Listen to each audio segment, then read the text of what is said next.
आज नववर्ष सोमवार 1 जनवरी 2024 है और आज की मंगलाचरण मंगलमय कामना मैं कहाँ से मनाऊंगा। इसीलिए मैं जो देख रहा हूँ जो सब हम सबों का मंगलमय ये मर्म जो है ना, मंगलाचरण माता ही पिता के द्वारा हुआ है।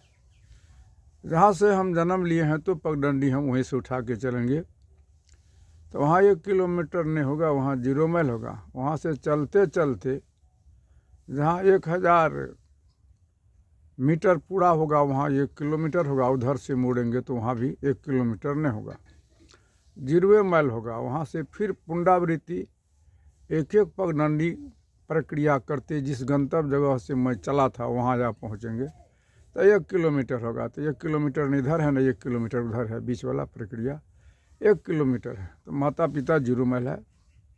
0 से बिंदु लिखा पढ़ा नहीं जाता है। जब तक 0 का प्राथमिकता नहीं देंगे तो गिनती पूरा हो ही नहीं सकता।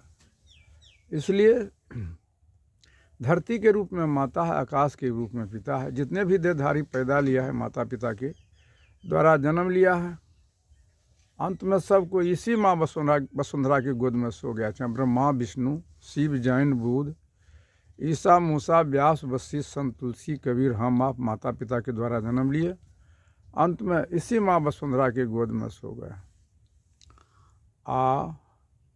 इसलिए गुरु भी जो है प्राणियों के अंदर में यही सूर्यमणि के समान ज्योति जल रहा जो सबको देख रहा है।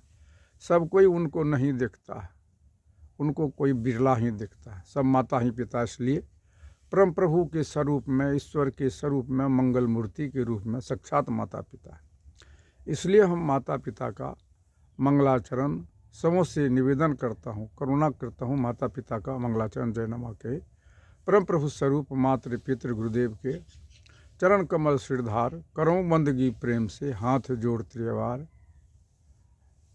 धन्य धन्य मात पिता महिमा कहूँ न जाए, जो कुछ कहूँ तुम्हारी कृपा मोह से कछुन बसाए।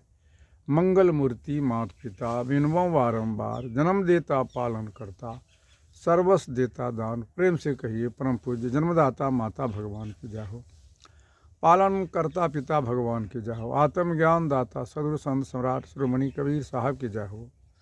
सबको आत्मज्ञान का बोध हो, सबको आत्मज्ञान का बोध हो, सबको स्वयं का बोध हो, सबको स्वयं का बोध हो। सबको सद्बुद्धि हो, सबको सद्बुद्धि हो, सबको दूधपूत, सबको दूधपूत, सबको दूधपूत हो रे। दुखिया जग में रहे न कोई, सबका सब कोई सुखिया हो रे। सबका मंगल, सबका मंगल, सबका मंगल हो रे। बंधुओं कब होगा? प्रत्येक मनुष्य को जरूरी है जीवन में भोजन, कपड़ा, मकान, स्वास्थ्य, शिक्षा, मनोरंजन। इसके लिए समय से काम करना होगा, आमदनी से कम खर्चा करना होगा। काम करने के लिए घर से जहाँ से जो वस्तु लेते हैं उनको वहीं रख दे, कोई झगड़ा विवाद नहीं होगा। अपने दायित्व को संभाल ले, अपने बच्चे को अपने समान बना ले, न्यायिक व्यवस्था सुदृढ़ कर लें। हम दो हमारे दो, हमारा संतुलन सदा के लिए सही रहेगा और जीवन में चैन की बांसुरी बजेगी। आज जीवन मुक्त के लिए तन का परिचय, मन का परिचय, आत्मज्ञान का बोध कर लें। जीवन मुक्त हो गया। तन भौतिक पदार्थ के संग्रह एवं कण कण के आकर्षण शक्ति से बनता है और तन जब बन जाता है तब मन का जन्म होता है। मन अति सूक्ष्म है। पलकों में बम्बई, बनारस, जर्मन, चीन, जापान गया। न जाने में देर लगी न आने में देर लगा, न धूप लगी न प्यास लगा, न पैर थका न पसीना हुआ। मन ही हिंदू मुसलमान सिख ईसाई बन जाता है। कंजूस कृपणी मन ही बन जाता है। कंगाल मन ही बन जाता है। मन ही हत्यारा लुटेरा डाकू चोर मन ही बन जाता है। मन ही पाला ओला की तरह न देखते हैं फसल पर गिरता, फसल को बर्बाद कर देता, अंत में अपने भी पतन हो जाता है। मन इंसान महान संत भगवान बन जाता है। संसार में जुल्म का कारण मानसिक सोच समझदारी डिफरेंस में ही पति पत्नी में झगड़ा शुरू होता है। मानसिक सोच समझदारी डिफरेंस में पिता पुत्र में झगड़ा शुरू होता है। मानसिक सोच समझदारी डिफरेंस में सास पुतों में झगड़ा होता है। पड़ोसी को पड़ोसी से झगड़ा मानसिक समझदारी डिफरेंस में। चीन का मानसिक सोच बिगड़ा, कोरोना वायरस का प्रहार किया। रूस का मानसिक सोच बिगड़ा, यूक्रेन को तछ नछ किया। तो मानस का मानसिक सोच बिगड़ जाने के बाद आतंक का रूप लेता है। हमारा मन ही आतंक का केंद्र है हमारे समाज। जितने भी जुल्म होता है हमारा समाज में, मत पंथ के बट करके, जाति धर्म में, समाज के ही लोग करता है। फसल उजारा गांव का लोग, मवेशी चोरी किया गांव का लोग, मर्डर हत्या गांव का लोग, पक्षपात गांव का लोग, झूठा गवाह गांव का लोग, प्रशासन का झूठा रिपोर्ट, जहाँ न्यायालय सारा अन्याय में होता है। इतनी समस्या के लिए हम सब पक्षपात न लें, झूठा गवाह पर न रोक लगावें, प्रशासन के झूठा रिपोर्ट पर रोक लगावें, तो मन का परिचय कर ले। हम न हिंदू बने, न मुसलमान, न सिख, ईसाई, सच्चा इंसान बन जाए। और आत्मज्ञान का आत्मा ही शरीर का निर्माण करती है। जैसे हम पुराना शरीर को छोड़ते हैं, नया शरीर का निर्माण करते हैं, पुराना गृह को छोड़ते हैं, नया गृह निर्माण कर प्रवेश करते हैं। क्यों करते हैं? पुराना शरीर माता पिता का देह जर्जर बूढ़ा हो जाता है, नया शरीर बाल बच्चे का देह करगर हो जाता है। करगर शरीर से जर्जर शरीर का सेवा कौन करता है? पुत्र आत्मा। सेवा कौन लेता है? पिता के देह में आत्मा। पिता के देह में आत्मा नहीं तो सेवा कौन करेगा? पुत्र के देह में आत्मा नहीं तो सेवा कौन लेगा? आत्मा ही कहीं माता है, कहीं पिता है, कहीं भाई है, कहीं बहन है, कहीं गुरु है, कहीं चेला है। परतक नहीं देखते हैं, जगी हुई आत्मा सोई आत्मा को जगाता है। जैसे शिक्षक पहले पढ़ लिख लेता है, बाद में अन्य बच्चे को पढ़ाने लगता है, इसी प्रकार शिक्षक जग गया बाद में। इसलिए वही सर्वेसर सांस का सत्ता चेतन है प्राणियों के अंदर में, सूर्यमणि के समान ज्योति जल रही है, जो सबको देख रहा है, सब कोई इनको नहीं देखता है। सबों का संबंध उसी प्राकृतिक सर्वेश्वर ईश्वर सांस से। सांस से अलग हम बात नहीं कर सकते हैं। तो यह सत्ता चेतन अलग है। जैसे असंख्य बोल जाता है, सबका बोल अलग अलग है। सबका तार जुड़ा हुआ पावर हाउस से कोई एक बोल फ्यूज कर देगा, 100 बोल फ्यूज नहीं करेगा।